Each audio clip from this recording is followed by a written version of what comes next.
என்ன இது மறுபடியும் மறைஞ்சிருச்சு? என்னவா இருக்கும்? எல்லாருக்குமே இப்படிதானா, இல்ல எனக்கு மட்டும்தான் இப்படி மறையுதா?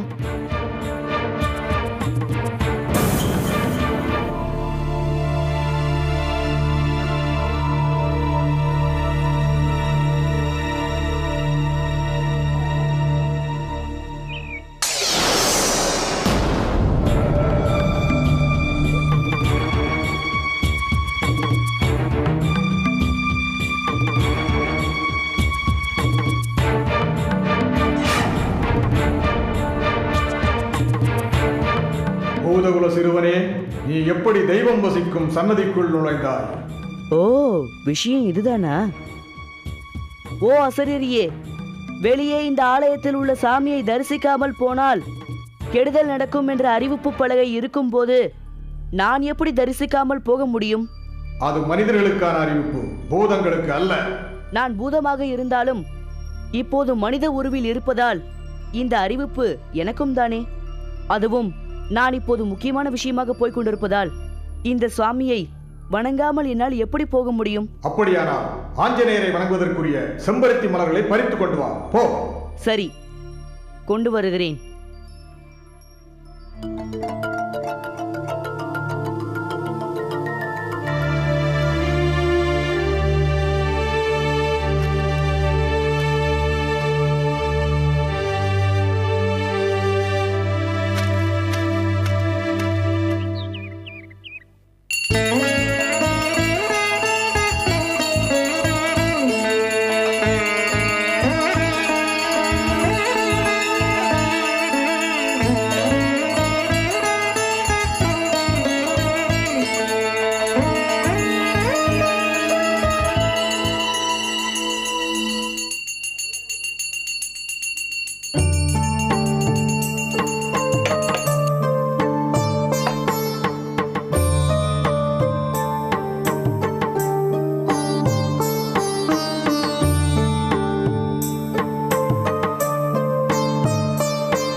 முடியலைங்க.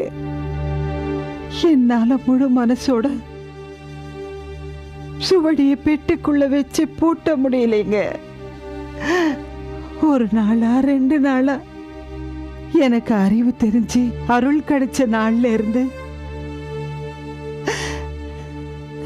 நான் நாள் தவறாம சுவடைய பார்த்து சொல்லிக்கிட்டு இருக்கேன். நம்ம கல்யாண தண்ணிக்கு கூட தாலி ஏத்துக்கிட்ட கையோட நான் வாக்கு சொல்லதானே வந்து உட்கார்ந்து.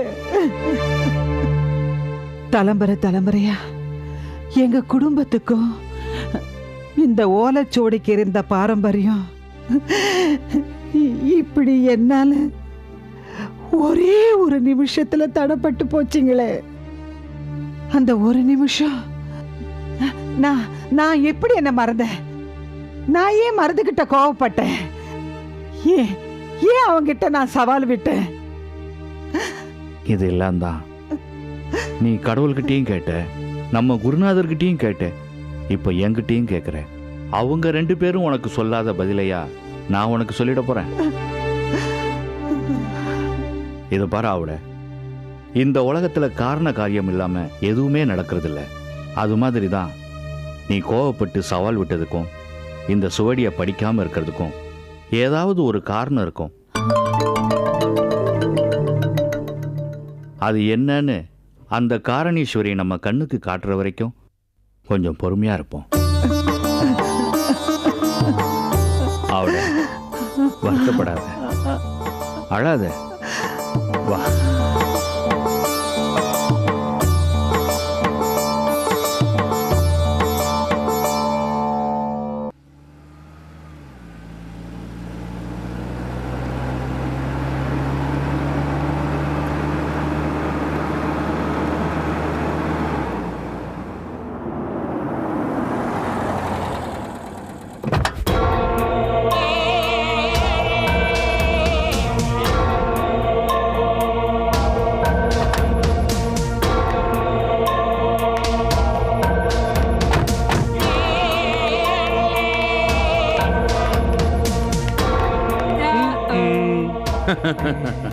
இது பாரு, இப்போ ஆவடி அம்மா வீட்டுக்கு நம்ம வந்தாச்சு.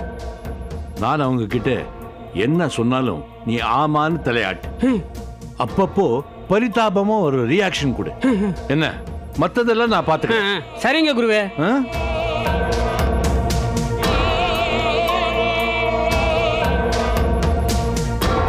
என்னங்க என்னங்க என்னங்க மங்கி மடியா, நீ எதுக்குடா இப்போ தலையாட்டுற? நீங்க தானே சொன்னீங்க சும்மா தலையாட்டு பரிதாபமா ரியாக்ஷன் கொடு போதும்னு. அதைத்தானே செய்யறேன். நான்சென்ஸ். உனக்கு கொஞ்சம் கூட அறிவே கிடையாதா?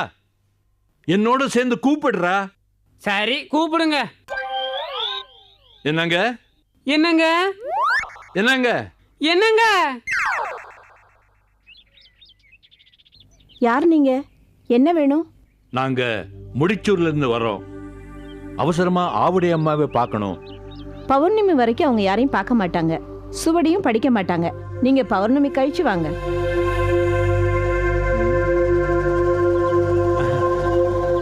அதான் சொல்லிட்டேல்ல, போயிட்டு வாங்க. அம்மா தாயே, தலை போற காரியம். அவங்கள பார்க்கலன்னா இங்கேயே உயிரை விடுறதை தவிர எங்களுக்கு வேற வழியே இல்லை.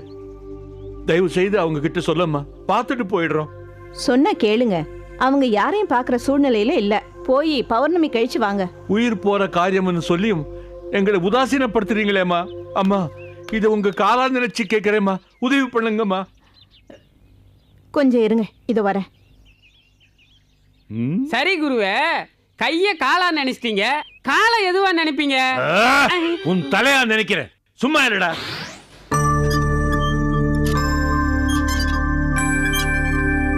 அம்மா, யாரோ முடிச்சூர் முத்தையா பிள்ளையா உங்களை பார்க்கணும்னு சொல்றாங்க. சுவடியை பார்த்து நான் மறுபடியும் வாக்கு சொல்ல ஆரம்பிக்கிற வரைக்கும் நான் யாரையும் பார்க்கறது இல்லைங்கிற முடிவோட இருக்கேன். இது உனக்கு தெரியாதா? போ, போய் பௌர்ணமி முடிஞ்சு அவங்கள வர சொல்லு. சரிம்மா.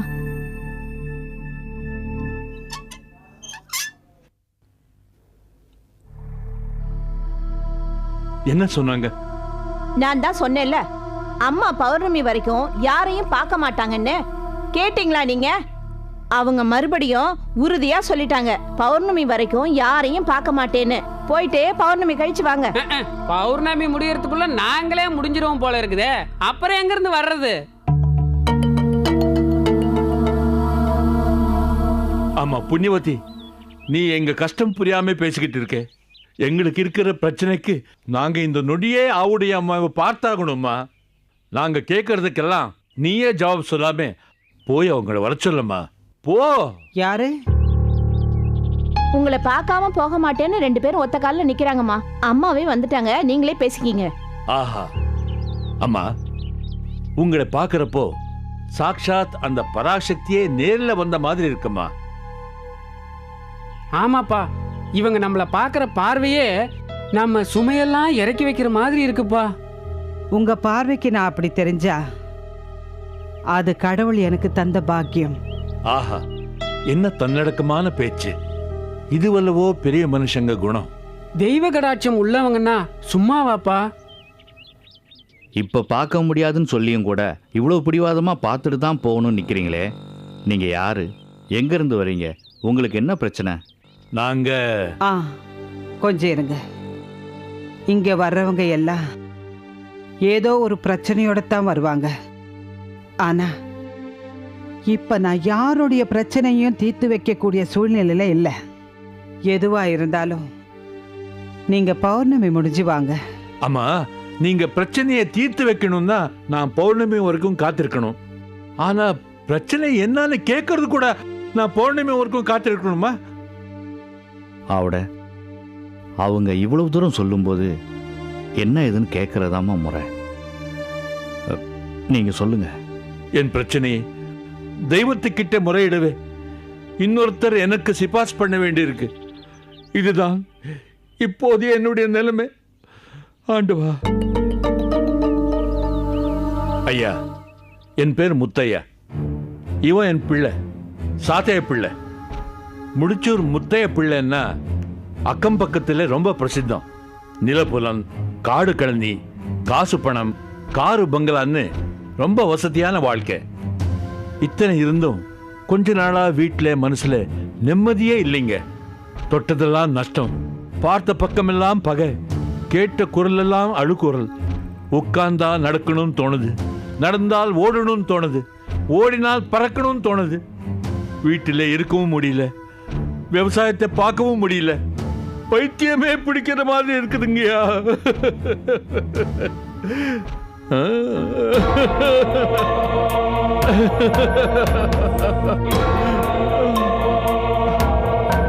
இப்படி இருக்கிறப்போ தான் கிழக்கேந்து வந்த ஜாமக்கோடங்கி ஒருத்தன், உனக்கு உன் பங்காளி மகனே செய்வினை வச்சிட்டா, அதை ஆவுடைய அம்மாவாலே தான் நீக்க முடியும். சட்டு புட்டுன்னு நீ அவங்கள போய் பாரு, இல்லைன்னா உனக்கு சங்கு ஊதிடுவாங்கன்னு பயமுறுத்திட்டு போயிட்டாம்மா. அதாம்மா நான் இங்க ஓடி வந்தேன். தாயே, நீங்க தான் என்னை காப்பாத்தணும். என்னை கைவிட்டுடாதீங்க, கைவிட்டுடாதீங்க. ஐயா, உங்க பிரச்சனையை என்னால புரிஞ்சுக்க முடியுது. ஆனாலும் பௌர்ணமி வரைக்கும் பிரளயமே வந்தாலும் என்னால சுவடியை தொட்டு வாக்கு சொல்ல முடியாது. பௌர்ணமி முடியட்டும், நான் உங்களுக்கு நல்ல வாக்கு சொல்றேன். போயிட்டு வாங்க ஐயா. இல்லம்மா, என் நிலைமை புரியுதுங்க, ஆனா இப்ப என்னால முடியாது. போயிட்டு வாங்க. அம்மா.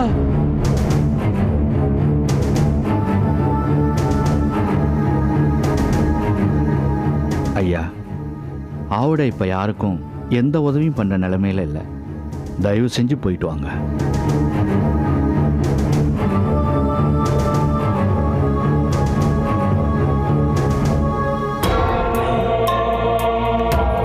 என்ன குருவே இப்படி சொல்லிட்டு போறாங்க? மங்கி, நான் சென்டிமெண்டா பேசினா அவன் மனசிறங்கி ஊலச்சோடிய கையிலேயே கொடுத்துருவான்னு நினைச்சேன். ஒர்க் அவுட் ஆகலையே. சரி, இப்ப என்ன பண்ண போறீங்க? ஐடியா. சாகர வயசுல இவளுடைய குரு ஒருத்தர் கோயில்ல இருக்கார். அவர் சொன்னா இவ அவர் பேச்சை தட்டவே மாட்டா. உடனே போய் அவரை பார்ப்போம். வா.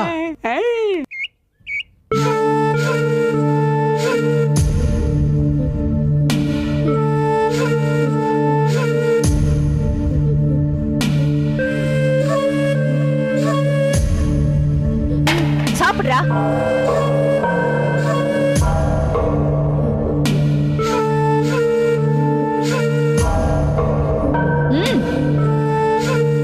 சாப்பிடுறா. வேணாம் வேணாம், சாப்பிட மாட்டேன். சொல்றல, சாப்பிடுறா. வேணாம் வேணாம், நான் சாப்பிட மாட்டேன். நான் சாப்பாடை தட்டி விட்டுருவேன். என்ன சொன்ன? சாப்பாட்டை தட்டி விட்டுருவியா? இந்த வயசுலயே உனக்கு இவ்ளோ திமிரா? டேய், உன்னை என்ன பண்றேன் பாரு. அடுப்புல கம்பிய காய வச்சுட்டு வர. வேணாம் வேணாம், நீ கம்பியை காயப்பட்டாலும் சரி, கடப்பாறையை காயப்பட்டாலும் சரி, எனக்கு சாப்பாடு வேணாம். நீ அம்மா இல்ல, நீ பேய்.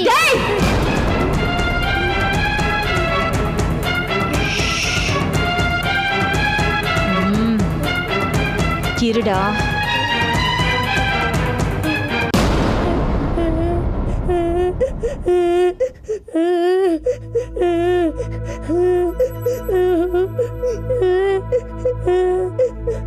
கண்ணா. அப்பா. அப்பா. என்னப்பா, என்னாச்சு? ஏன் அழற? அழாத, அழாதப்பா. என்னப்பா, சாதெல்லாம் எரிஞ்சு கிடக்குது? சொல்லுப்பா, என்னாச்சு? அம்மா அடிச்சாங்களா? அம்மா. கண்ணா,